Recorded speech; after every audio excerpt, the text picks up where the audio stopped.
पवित्र श्रीमद् भागवत गीता, पवित्र चारों वेद, पवित्र कुरान शरीफ, पवित्र बाइबल, पवित्र गुरु ग्रंथ साहिब, पवित्र कबीर साहिब की वाणी में छुपे हुए गूढ़ रहस्य अर्थात तत्व को जानने के लिए कृपया अवश्य सुनिए जगत गुरु तत्वदर्शी संत रामपाल जी महाराज के मंगल प्रवचन। दास तो कहना चाहा था कि दो तो ये ब्रह्मा विष्णु हो गए और रुद्र और शिव, ये दो नारे हो गए, ये चार हो गए और पांचवा ये बोल रहा है।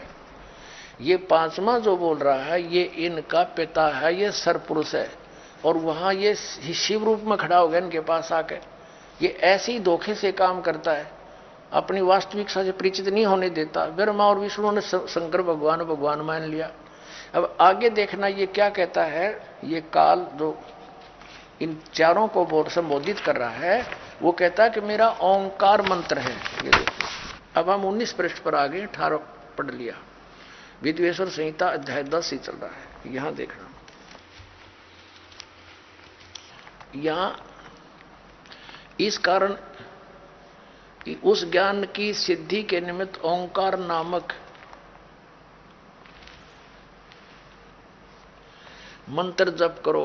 अभिमान को दूर करने वाला है, सोई निज मंत्र उपदेश करते हैं।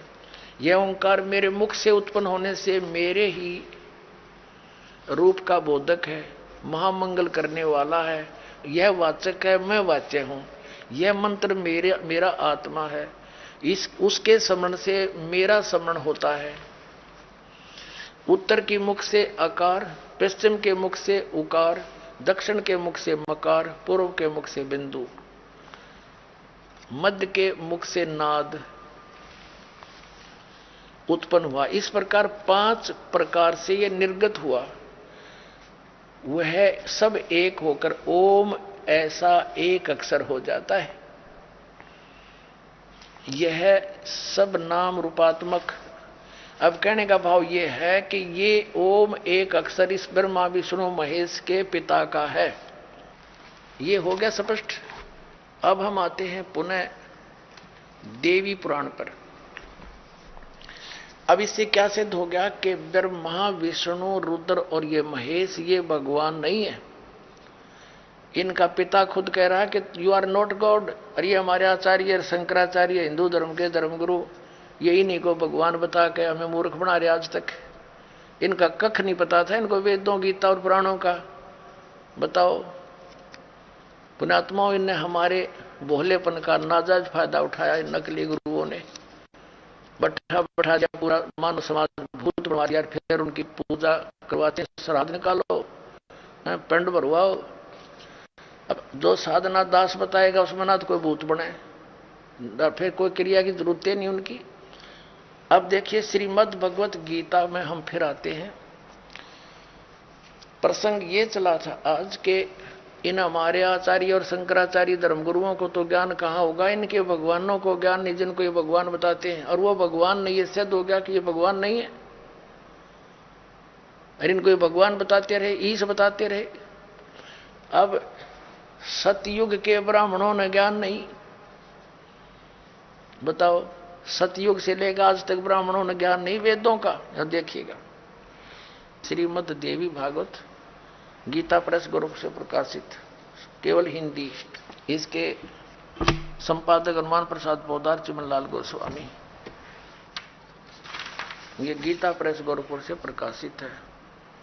इसके हम 414 पृष्ठ पर आते हैं। ये 414 पृष्ठ है श्री संक्षिप देवी भागवत और छठा सकंद। अब यहां से पढ़ेंगे। जन्मेजय ने पूछा, महाभाग किस युग में कैसा धर्म का स्वरूप है, इस संपूर्ण विषय को विशेष रूप से बताने की कृपा कीजिए। व्यास जी बोले, राजन, यह निश्चय कि सतयुग में ब्राह्मण वेद के पूर्ण विद्वान थे। उनके द्वारा निरंतर भगवती जगदम्बा की आराधना होती थी। भगवती का दर्शन करने के लिए उनका मन सदा ललायित रहता था। प्रत्येक गांव में शक्ति यानी दुर्गा का मंदिर का उद्घाटन हो, ये इस विषय की उनके मन में बड़ी उत्सुकता थी। बता, ये सतयुग के ब्राह्मण खाक विद्वान थे।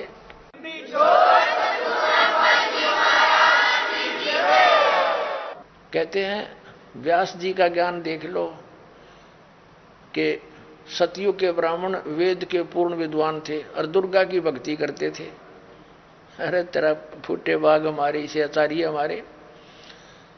अब दुर्गा तो कहती है कि वेद उस ब्रह्म की पूजा करो, ओम नाम है, नथिंग एल्स, और सब बातें त्याग दो। तो क्या ये सतयुग से लेकर आज तक के ये ब्राह्मण लोग वेदों और गीता और पुराणों से ये अपरिचित थे? इन्होंने अपना भी नाश कर हमारा भी बैठा दिया। अब अपना भी भक्ति नाश किया, अपना जीवन नष्ट किया, और साथ में यजमानों को भी ले डूबे।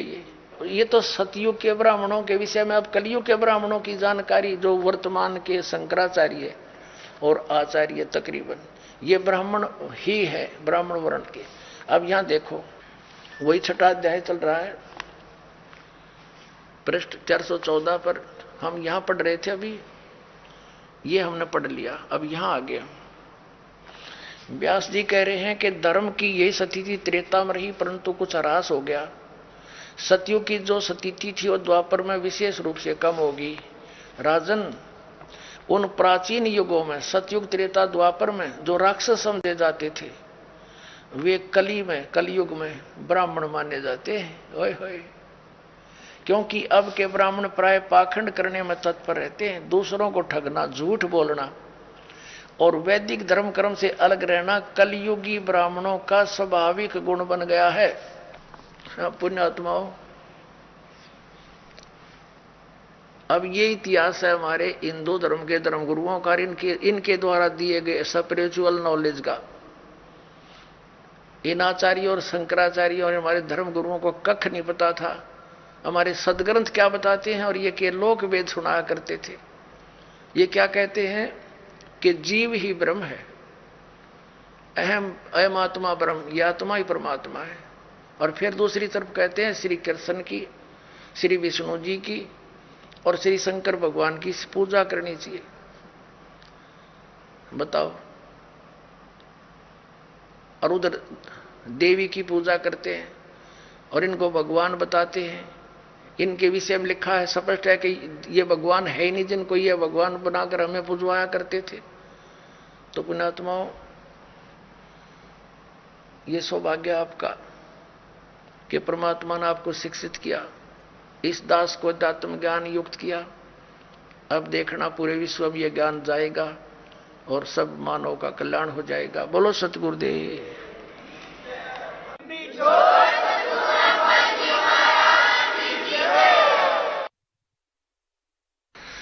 परमपिता परमात्मा पूर्ण ब्रह्म सर्व सृष्टि रचनहार कबीर परमेश्वर जी की असीम कृपा से आप पुण्यात्मा सत्संग सुनने के लिए उपस्थित हुए। जिस प्यारी आत्मा के ऊपर परमात्मा की विशेष रजा होती है उसी को ये सुअवसर प्राप्त होता है। बहुत ही पुण्यकर्मी प्राणियों को मानव शरीर प्राप्त होता है। उससे भी पुण्यकर्मी प्राणी वे हैं जो परमात्मा की तलाश में, खोज में लगे हैं, और उनसे भी पुण्यात्मा वो प्राणी हैं जिनको सतगुरु मिल गए। तो पुण्यात्माओं, आप उन तीसरे नंबर की, यानी गुड, बेटर, बेस्ट, ये बेस्ट आत्मा हो परमात्मा की, आपको सतगुरु मिल गए। अब आपका ये अंतिम जीवन होगा यदि आप आजीवन इस सत भक्ति पर दृढ़ रहे, नियमित रहे, आप सतलोक चले जाओगे। आप आज से नहीं लगे हो भक्ति के लिए, परमात्मा के लिए, आप युगों युगों से लगे हो। आप भक्ति मार्ग पर लगे हो लेकिन बीच में गफलत कर जाते हो किसी भी कारण से आपका इस भक्ति मार्ग से पैर फिसल जाता है, आप फिर यही काल के गड्ढे में, घेरे में पड़े रह जाते हो और फिर से प्रयत्न करते हो इस घेरे से निकलने का, इस कुएं से निकलने का। तो अब आपका प्रयत्न, अब आपका जो इस काल के घेरे से निकलने का ये लास्ट स्टेप रह रहा है। यदि इससे फिर फिसल गए तो हजारों युगों तक आप इस स्टेप पर नहीं आ पाओगे, इस चरण में नहीं आ पाओगे। जो इस सतमार्ग से जुड़े हैं और उनका पैर फिसल गया तो वो तो बहुत कई हजार युगों के बाद ही फिर पुनः इस भक्ति मार्ग को ग्रहण कर पाओगे। कारण क्या है? कारण ये है कि ये सत भक्ति है, यथार्थ मंत्र है। इनके जाप करने से आपकी कमाई ढेर सारी होती है, बहुत ज्यादा हो जाती है। और इसका हमने संग्रह करके सतलोक जाना था इस भक्ति की कमाई के बल से, और ये अंतिम सांस तक हमने संग्रह करना था इसका। और हम किसी भी कारण से परमात्मा के इस मार्ग से विचलित हो जाते हैं अंतिम सांस तक कभी भी, तो फिर हम यही रह जाएंगे। और यहां का विधान है कि जैसे कर्म प्राणी ने किया है वैसे फल उसको मिलेंगे ही मिलेंगे। आपके पुण्यों का, आपकी सतभक्ति का ढेर लग जाएगा। जैसे आपको प्रथम मंत्र दिया जाता है, इसमें हमारे कमल है, हमारे शरीर के अंदर ये चक्कर बने हुए हैं। चक्कर जैसे एक मूल चक्र है, फिर स्वादिष्ठान चक्र है जिसको संतों ने स्वाद चक्र बोला है, और फिर नाभि चक्र है, नाभि कमल भी कहते हैं, मूल कमल भी कहते हैं, अधिष्ठान कमल भी कहते हैं। चक्कर कहो कमल कहो, संतों ने उसे कमल बोला है, योगियों ने चक्र बोला है। फिर हृदय कमल यानी हृदय चक्र है, फिर कंठ कमल है यानी कंठ वाला चक्र है, और फिर त्रिकुटी कमल है।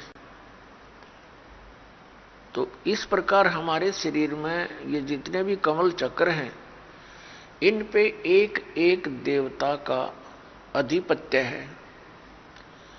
मूल चक्र के ऊपर, मूल कमल के ऊपर गणेश जी का बैरियर है, ये समझ लो ये बैरियर है। अपने हम निज धाम जाना है, ये बैरियर है। प्रथम बैरियर है मूल कमल, और दूसरा बैरियर है स्वाधिष्ठान कमल यानी चक्र, स्वाद चक्र, और तीसरा बैरियर है ये नाभि चक्र, नाभि कमल। तो मूल कमल पर गणेश जी वहां के मुखिया हैं, और स्वाधिष्ठान चक्र रूपी बैरियर के ऊपर श्री ब्रह्मा जी का राज्य है, सत्ता है, और नाभि कमल पर विष्णु जी और लक्ष्मी जी, ये इनके साथ ही है। तो परिवार है इनका। ब्रह्मा जी के साथ उनकी पत्नी सावित्री है, और फिर हृदय कमल पर भगवान शिव और पार्वती यहाँ के ये अधिकारी हैं, और कंठ कमल में श्री दुर्गा जी। तो इस प्रकार हमने कंठ कमल तक जितने भी ये बैरियर हैं, इनसे पार होने के लिए आपको ये मंत्र दे रखे हैं, प्रथम मंत्र। तो इनकी भक्ति कमाई करके आप जब इन बैरियरों के पास निकट जाओगे तो आपके बैरियर का मार्ग साफ मिलेगा, और आपकी जो कमाई आपने प्रथम मंत्र में इन इन देवों की जो मजदूरी की है, साधना की है, ये आप वहां इनका टैक्स देते हुए चलोगे। इस प्रकार हमने सतलोक जाने में ये सहयोगी होते यदि हम इस भक्ति पर लगे रहे अंतिम सांस तक। और यदि हम इनसे फिसल गए भक्ति मार्ग से, तो फिर क्या होगा? आप जी ने जो गणेश जी की के सत्र की साधना मंत्र जाप किया जो आपको दिया जाता है, तो उस कमाई को आप श्री गणेश जी के लोक में प्राप्त करोगे, वहां गण बन जाओगे। और जब आपके इस मंत्र की कमाई खत्म हो जाएगी उस लोक में, उसके बाद आप फिर श्री ब्रह्मा जी के लोक में जाओगे, क्योंकि आपने वो भी नाम जाप कर रखा है, उसकी कमाई बहुत घनी बनी हुई है। तो वहां आप अपनी पूंजी को नष्ट करोगे देवता बनकर। उसके बाद फिर आप जाओगे श्री विष्णु जी के लोक में, क्योंकि उस नाम की भी जाप की कमाई आपने कर रखी है। और फिर वहां आपके उस नाम की जाप की कमाई समाप्त हो जाएगी, भक्ति कमाई, वो धन, तो आपको फिर वहां से निकाल दिया जाएगा।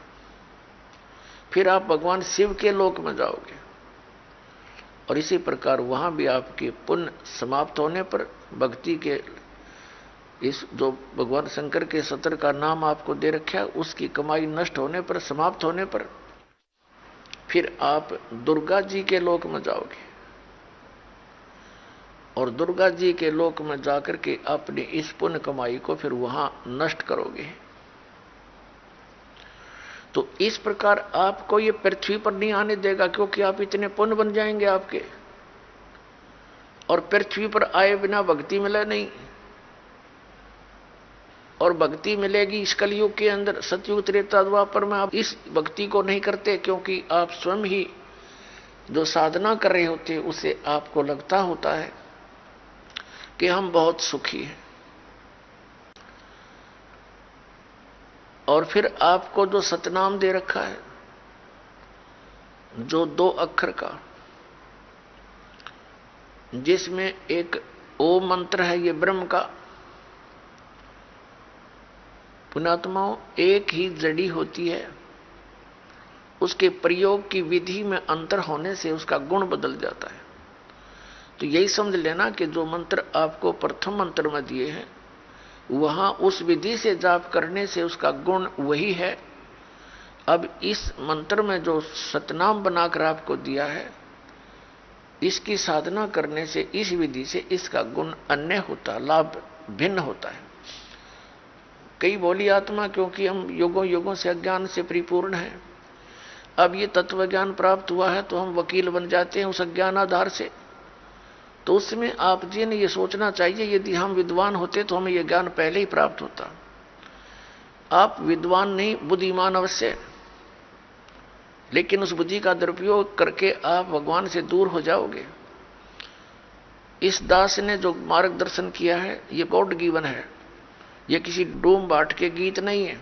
तो इसके अंदर आप जी ने बिल्कुल सोचना बंद कर देना चाहिए।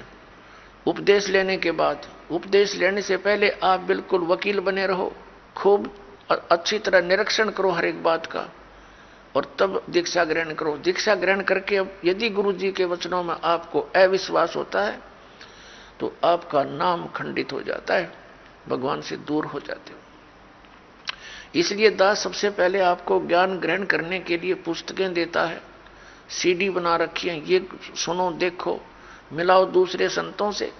और जब आपको संतुष्टि हो जाए कि ये मार्ग फाइनल है, सही है, तो दीक्षा लो, अन्यथा मत लो।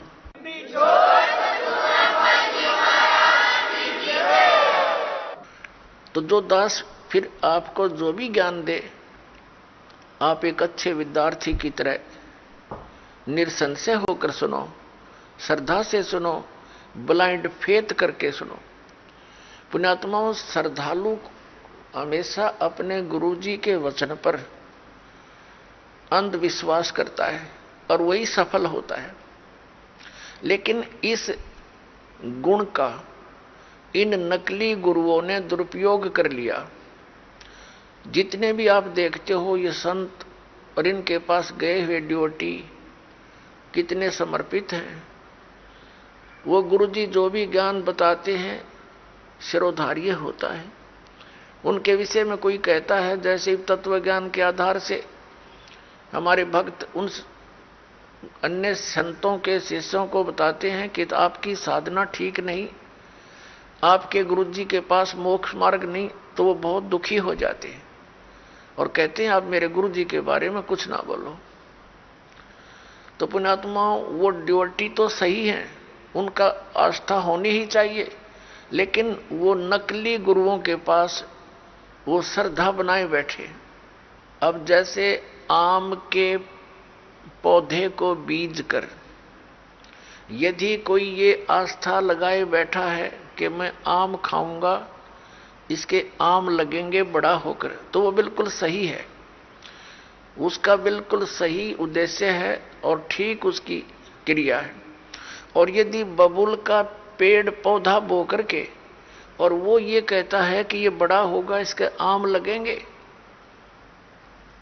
और उसको कोई जानकार व्यक्ति ये सलाह देता है कि ये आम का पौधा नहीं है, इसको आम नहीं लग सकते, और वो ये कहे कि तू मेरी भक्ति मार्ग को यानी मेरे पौधे को गलत मत बता,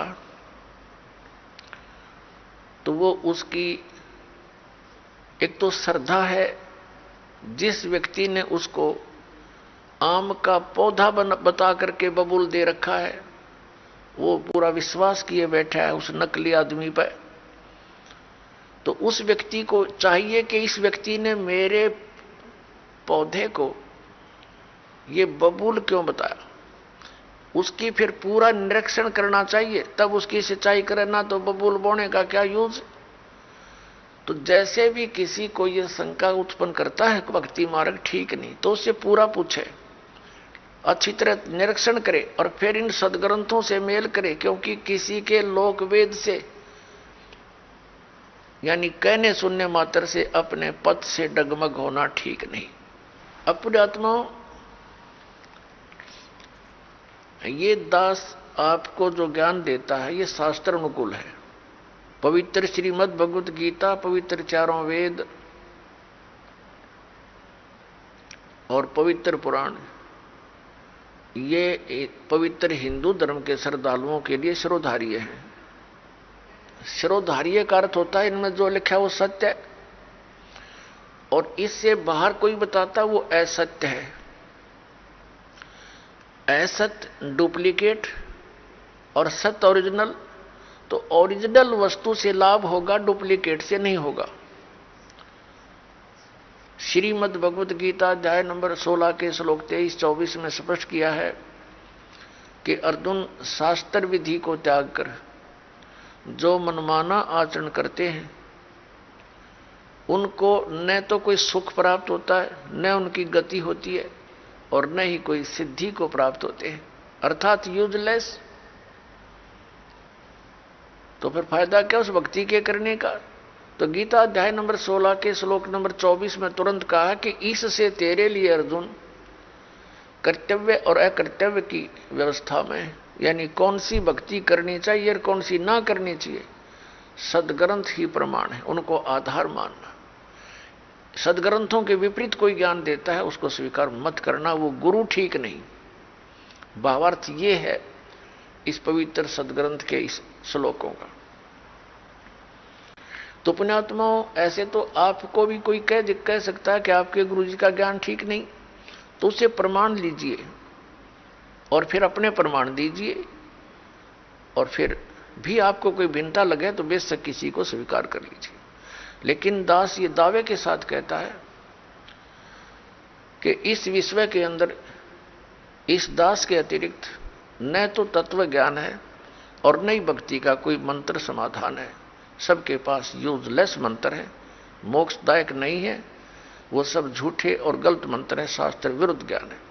ये ढोल के डंके पर कहता है। और ऐसा है तो प्रमाण दे कोई हमारे सामने आए। हमने अध्यात्म ज्ञान चर्चा का एक प्रोग्राम चलाया, उसमें सामने आए और अपना पक्ष प्रस्तुत करे।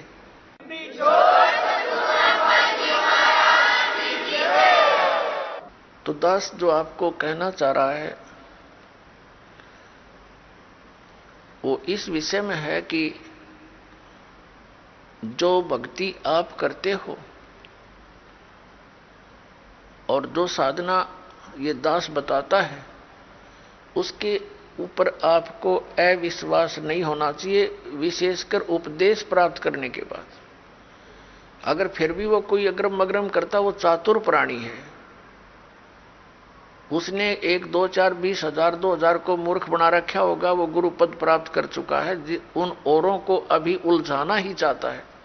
अन्यथा इतने प्रमाण देखकर तो मूढ़मती भी इंसान समझ जाता है कि यह संत क्या बताना चाहता है। तो कहने का दास का तात्पर्य यह है कि जब आप उपदेशी हो जाओ उसके बाद आप दास के वचन सुनो और उनको फाइनल मानो। उपदेश लेने से पहले आप पूरी तर्क वितर्क करो अपने माइंड से, एक दूसरे के साथ करो कि ये कैसे लिखा है, ये ऐसे लिखा, फिर प्रमाण देखो। हमने तो पृष्ठ नंबर और अध्याय नंबर, उनके श्लोक नंबर दे रखे हैं, आपके प्रमाणित ग्रंथ होंगे। पुण्यात्माओं, दास अपनी तरफ से एक शब्द नहीं बोलता, क्योंकि हम जीव हैं। जीव जो अपनी तरफ से बोलेगा वो यदि ग्रंथों से परिचित नहीं है तो जीव सतर्का ही बोल सकता है, लेकिन दास ने उन सदग्रंथों को पढ़ा है जो गॉड गिवन है, और गॉड गिवन जो विचार हैं वो जीव सतर से बाहर होते हैं। गॉड गिवन परमात्मा दत्त जो ज्ञान है उस पर जीव सोच ही नहीं सकता वहां तक, तो उनको हमने फाइनल ही मानना होगा। दैट्स ऑल, ये समझ लेना।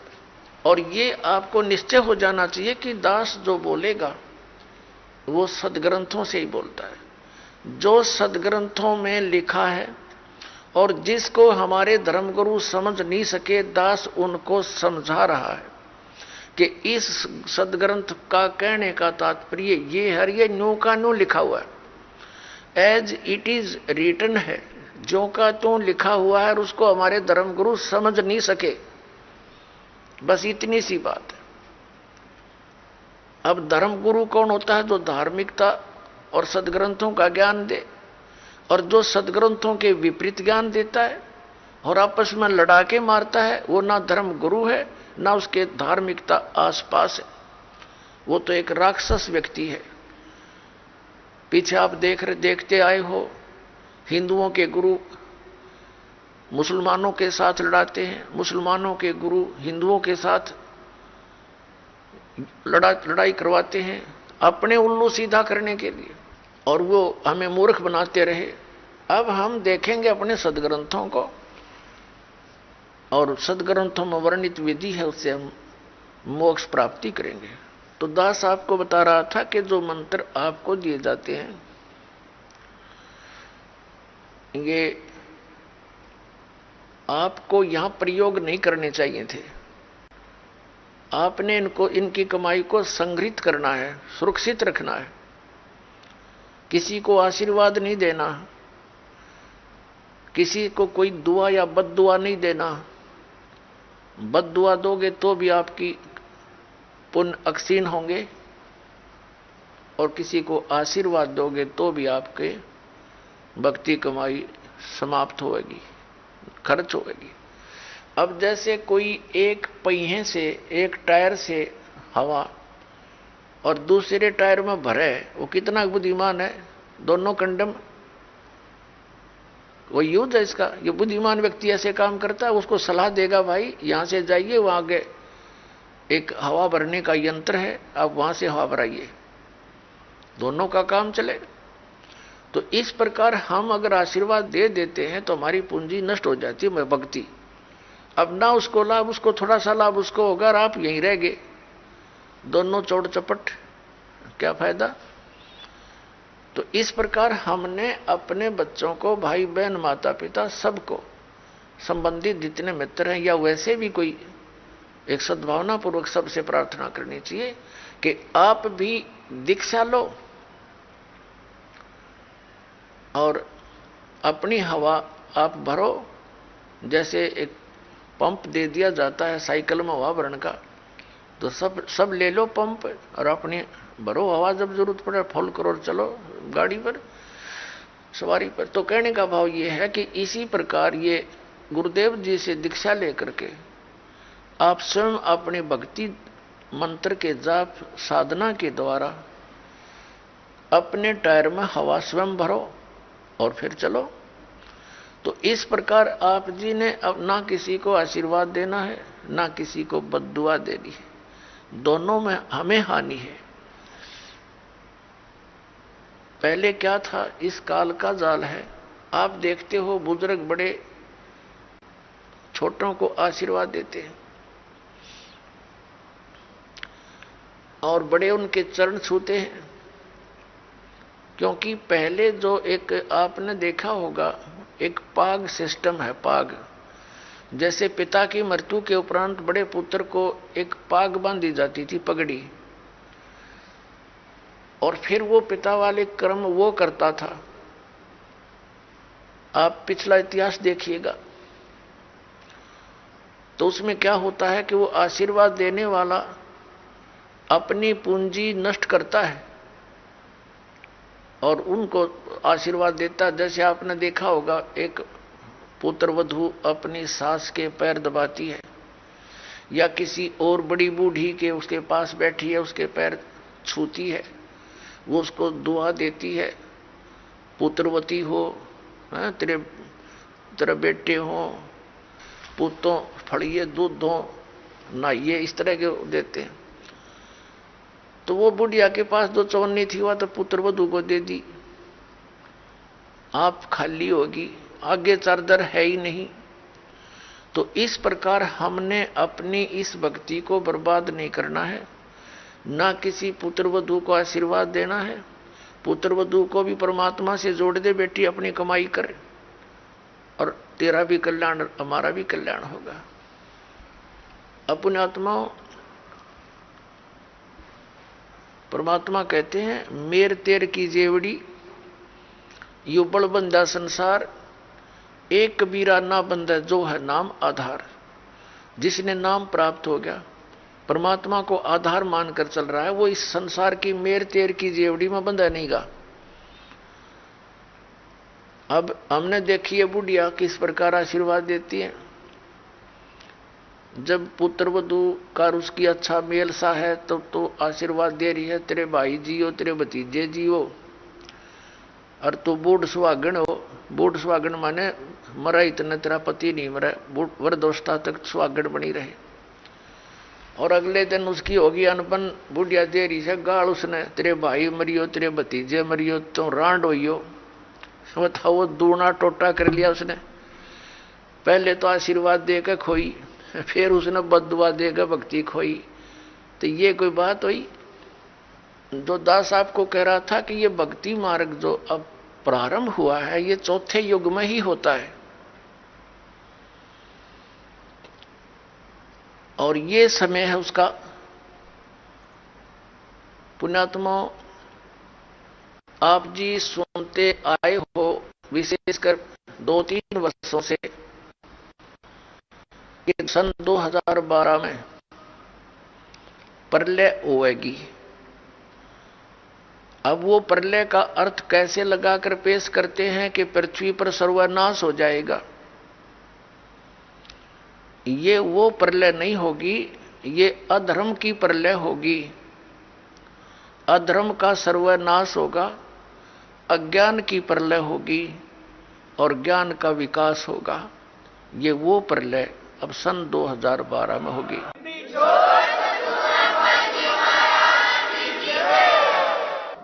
श्रीमद् भगवत गीता अध्याय नंबर 4 के श्लोक नंबर 7 में कहा है, यदा यदा ही धर्मस्य ग्लानि भवति भारत।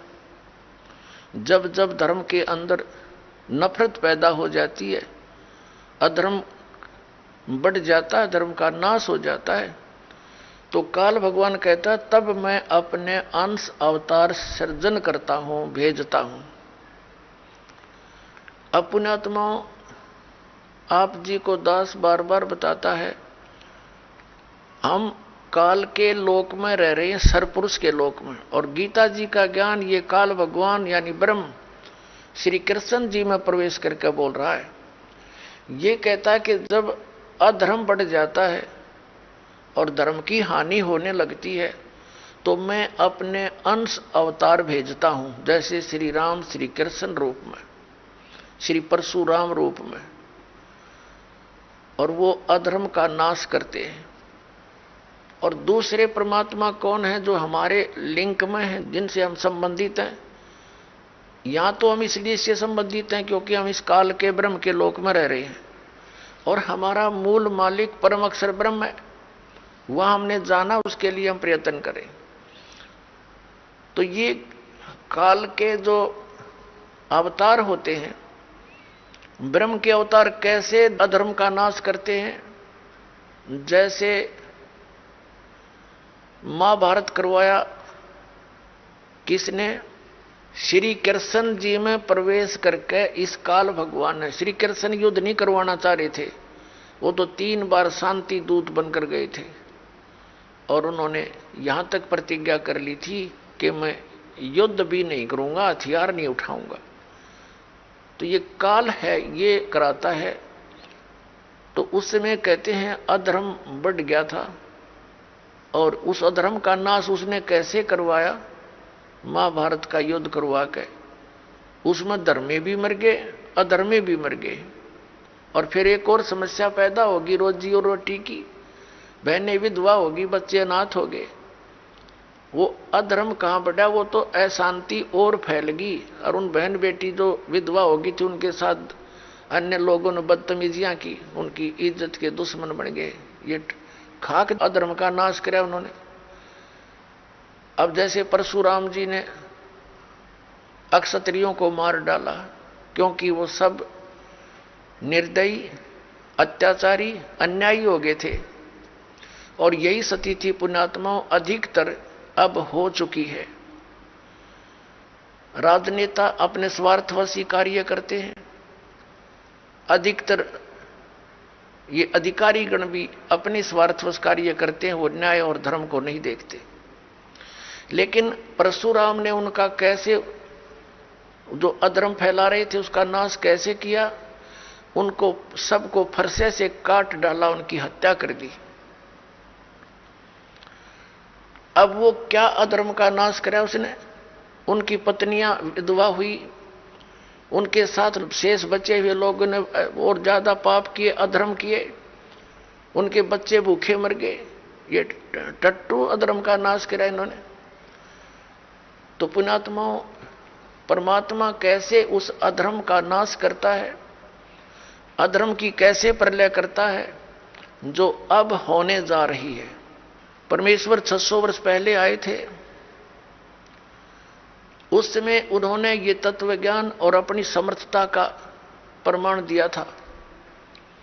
परमात्मा ने ऐसे सुख दिए थे जो उनकी शरण में आए थे। 64 लाख शेष हुए थे कबीर परमेश्वर जी के।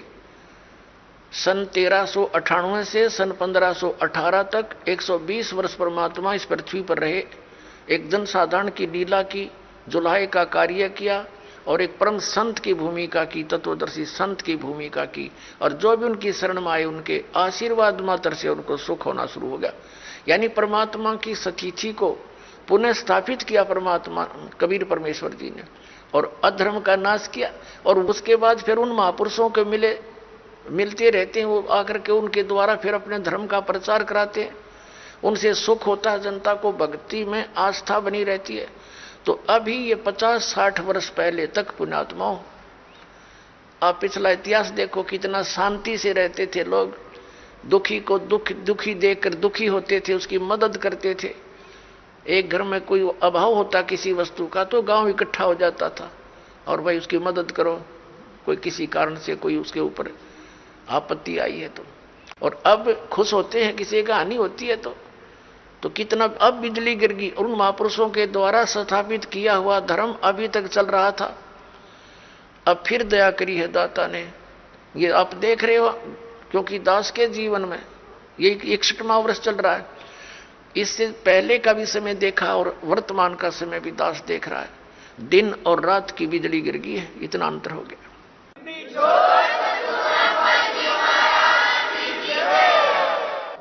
अब परमात्मा अपने भी वो अंश अवतार भेजता है। जैसे आदरणीय नानक साहिब जी आए, पूरे पंजाब क्षेत्र में धार्मिकता को कूट कूट कर भर दिया, लेकिन 10वें श्री गुरु जी जो थे इनके, गुरु गोविंद सिंह जी, उसके बाद कोई संत गुरु ना रहा। केवल गुरु ग्रंथ साहिब को उन्होंने गुरु मानना प्रारंभ कर दिया। अपनी अपनी डफली, अपना अपना राग शुरू हो गया, शराब पीने लगे, मांस खाने लगे। अपने आत्माओं, जैसे गुरु ग्रंथ साहिब क्या है, ये तो एक विधान है भगवान का, और उस विधान को मेंटेन करने के लिए राजा की आवश्यकता होती है, संत की। तो जैसे हमारा विधान बना के छोड़ दिया और कोई प्रधानमंत्री राष्ट्रपति कोई बने नहीं, और यूं कहें जाके इस विधान को राष्ट्रपति मान लो, तो सब आप अपनी डफली बजाओगे, वो तो सारा बात बिगड़ जाएगी। तो उस विधान में जो भी नियम है उनका पालन करवाने वाले संत की आवश्यकता अवश्य पड़ेगी, और तब ये धार्मिकता बनी रहेगी। ये दास का एक संत होने के नाते एक सलाह है और सच्चाई है। तो अब ये कितना अंतर हो गया उसी पवित्र धर्म में। मुसलमान धर्म चला उस समय भी, उसमें कोई ऐसा मांस और शराब का और तंबाकू का बिल्कुल समावेश नहीं था, और अब इसमें भी ऐसे ही बहुत बुराई करगी। मांस खाते हैं और तंबाकू पीना, ये तो आम बात हो गई है। तो पुण्यात्माओं, अब ये अधर्म का नाश होगा, नास्तिकता का अंत होगा, और सब लोग धर्म की तरफ चलेंगे, क्योंकि अधर्म करके सब थक चुके हैं। शराब मांस तंबाकू पीकर थक चुके हैं, लेकिन इनको कोई विकल्प नहीं दिखता, क्योंकि समाज के अंदर ये बुराई घनी घर करगी, और कदम कदम पर आगे साथी मिले हैं पीने और खाने वाले। तो अब ये दास जो ट्राई कर रहा है, कोशिश कर रहा है कि सबद समाज बनाए, और समाज ही बच्चे जो पुण्यात्मा हैं वही अधिक मात्रा में हो जाएंगे बीड़ी शराब मांस तंबाकू से दूर और सतभक्ति करने वाले। तो धीरे धीरे उन बुराई को हटाएंगे, अन्य को भी दूर करेंगे, वो भी देखम देखा फिर अच्छाई पर लगेंगे। जैसे देखम देखा ये बुराई सब में घर कर गई है। अब प्रसंग जो चल रहा है पुण्यात्माओं कि अब ये जो समय है ये इन 4 युगों की करीब है, सतयुग त्रेता द्वापर की और इस कलयुग की। अब ये प्राइम टाइम है भक्ति का, मोक्ष कराने का।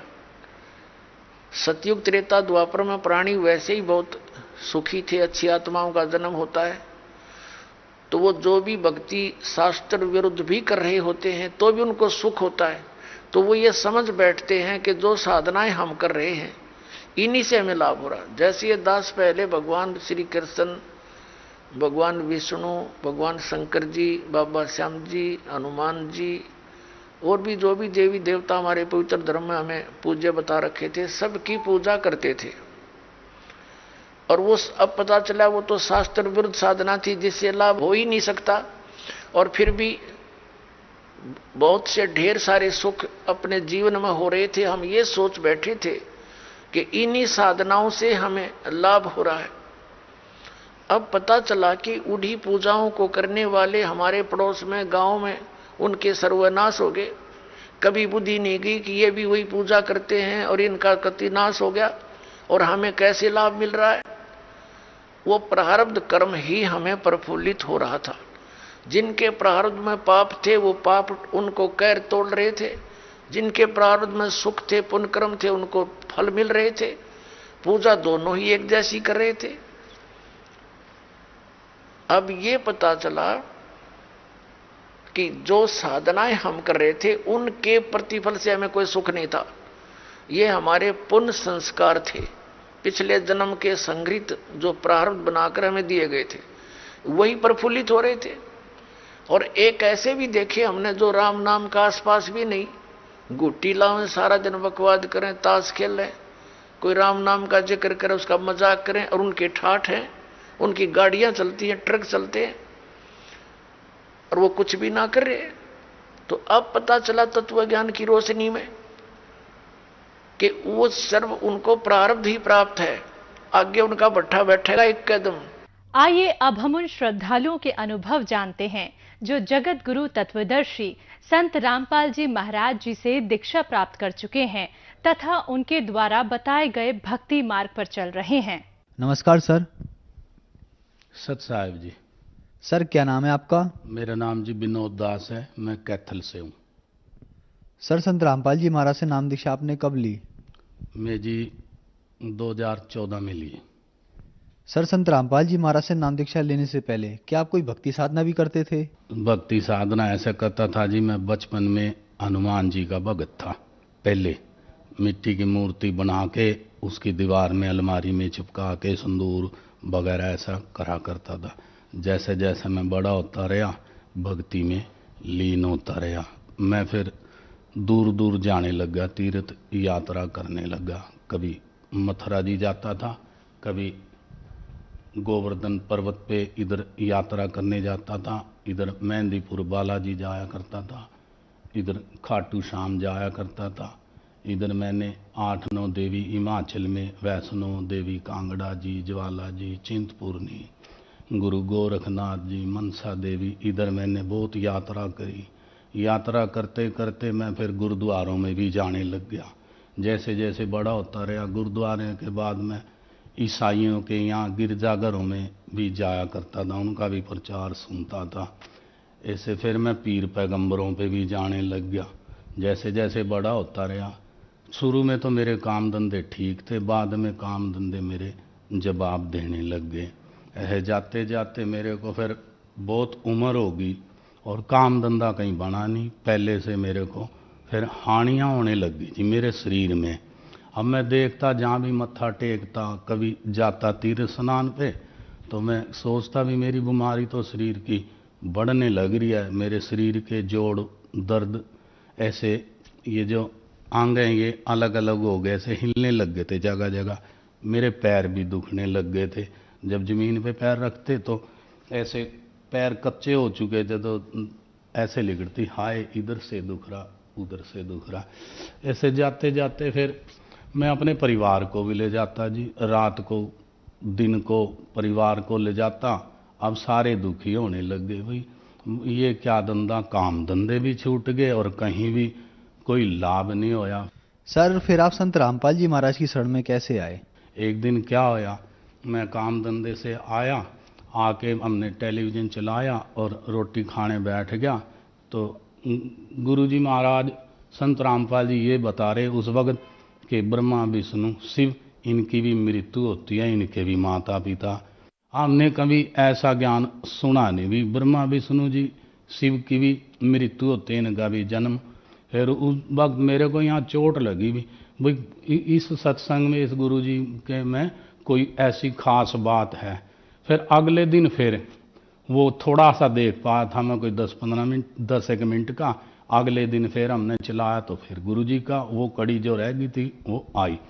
उस दिन के बाद जी हम फिर गुरु जी का सत्संग हमने 1.5-2 महीने ऐसे देखा।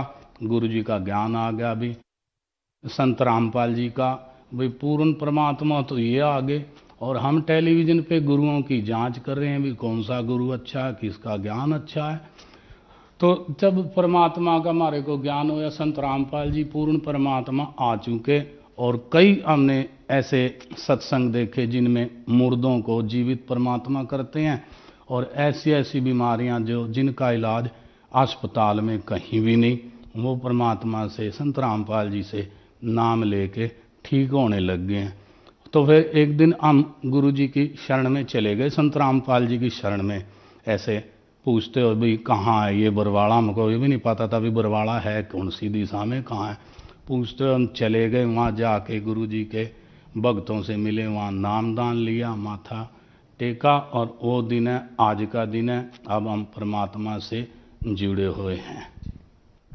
सर हमने सुना है कि जो भी श्रद्धालु संत रामपाल जी महाराज से नाम दीक्षा लेते हैं उनको बहुत सारे लाभ प्राप्त होते हैं, तो क्या संत रामपाल जी महाराज से नाम दीक्षा लेने के बाद आपको भी कुछ लाभ प्राप्त हुए?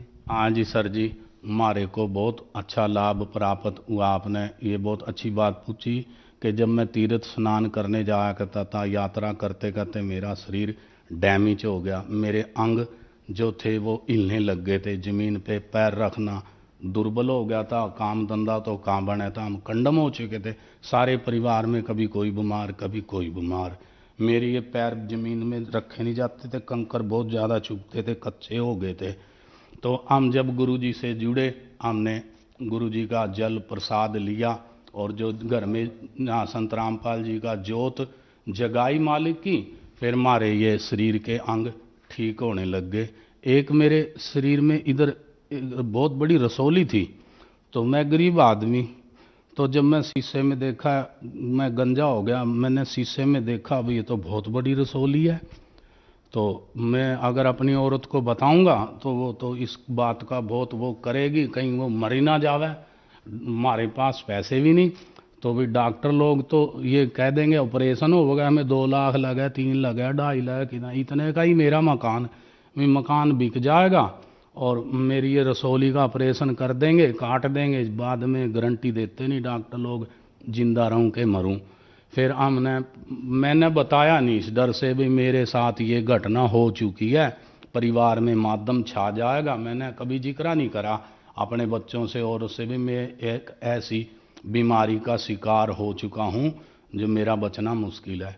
फिर मैं परमात्मा से जुड़ गया था, मैंने घर में जोत जगाई मालिक की। जोत जगाने के बाद में मेरे घर से जैसे मैं आधी रात को पेशाब करने उठ जाया करता था, तो जब कुछ ही दिन हुए थे मालिक से, जैसे 15-20 दिन हुए, तो मेरे को क्या दिखा, मेरे घर से काले काले परछाइयाँ जाने लग रही हैं घर से निकल के, कोई काले काले मनुष्य जैसा कोई भूत प्रेत होते, कोई शैतानी आत्मा होती, तो वो घर से जाने लग रही हैं दबादब। जैसे मैं जोत जगा दिया करता, मैं बहुत सारा घी डालता था, जोत का मेरे को बड़ा शौक था।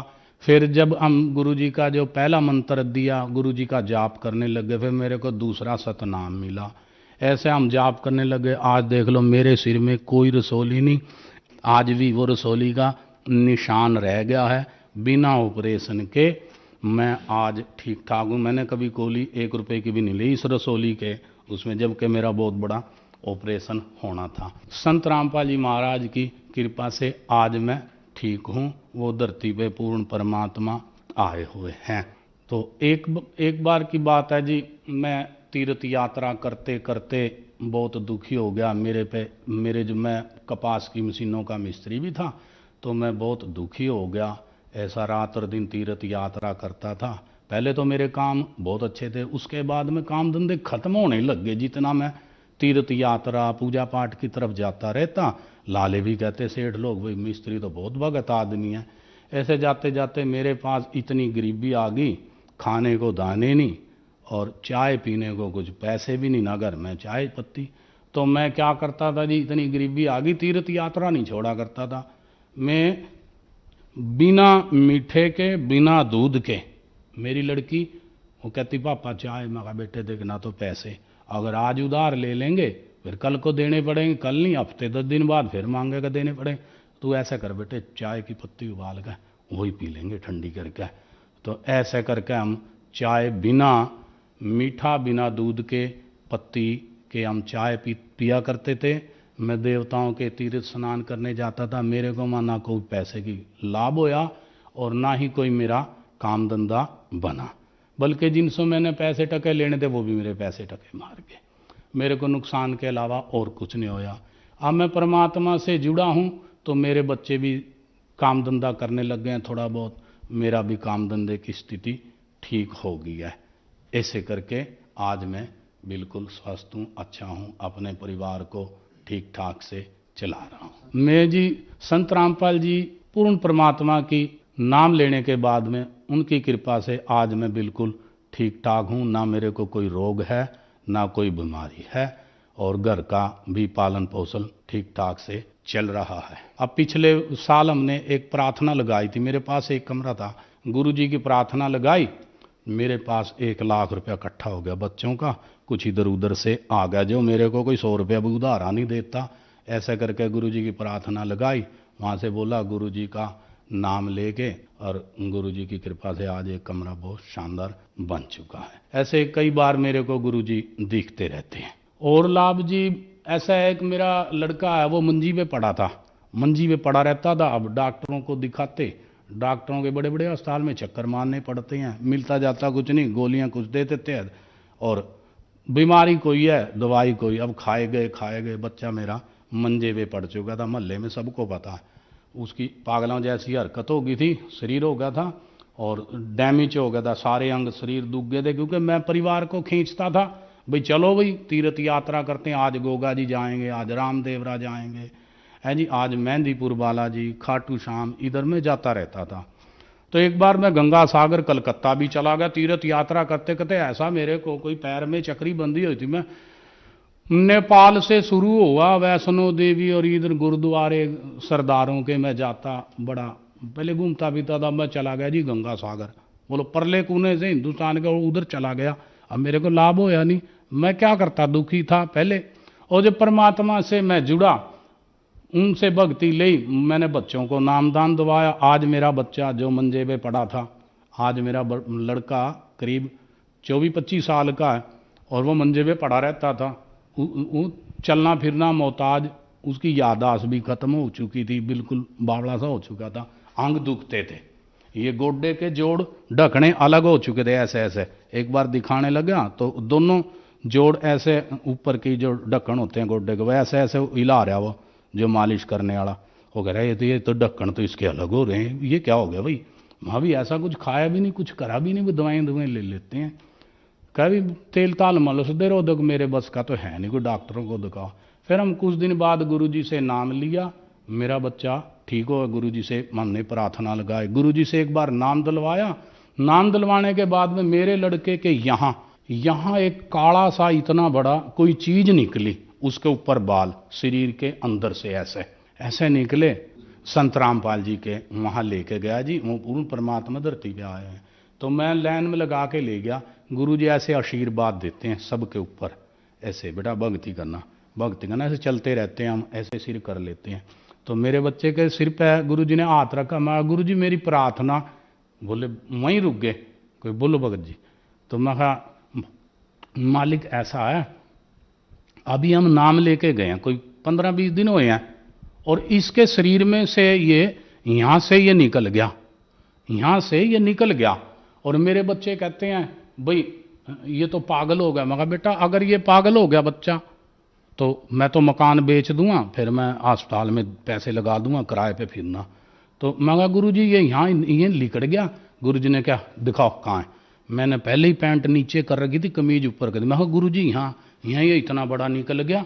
और ऐसे गुरुजी ने हाथ फेरा, ऐसे ऐसे करके हाथ फेरा, कह जाओ बेटा ठीक हो जाएगा। सिर पे हाथ फेरा, बोले भक्ति करिए बेटा, जा ठीक हो जाएगा। हम आश्रम से बाहर आए हैं, वो मैं देखता हूँ कहाँ गया। मैं कहा दिखाइए बेटा। वो देखा तो वो सिर्फ एक काला सा निशान रह गया, वो तो अंदर ही चला गया जो भी सौदा था, जिसको देखते मेरे शरीर के बाल खड़े हो जाते। आज भी याद करता हूँ। सर संत रामपाल जी महाराज से कैसे जुड़ सकते हैं? कोई भी भक्त आत्मा या कोई संत ऋषि गुरु कोई भी जुड़ना चाहता है, सबसे पहले आपको टेलीविजन पे संत रामपाल जी का सत्संग सुनना जरूरी है। जब आपको ज्ञान होगा तब आप परमात्मा से नाम ले लें। ये पूर्ण परमात्मा कबीर साहब आए हुए हैं संत रामपाल जी के चोले में। धन्यवाद सर। धन्यवाद सर।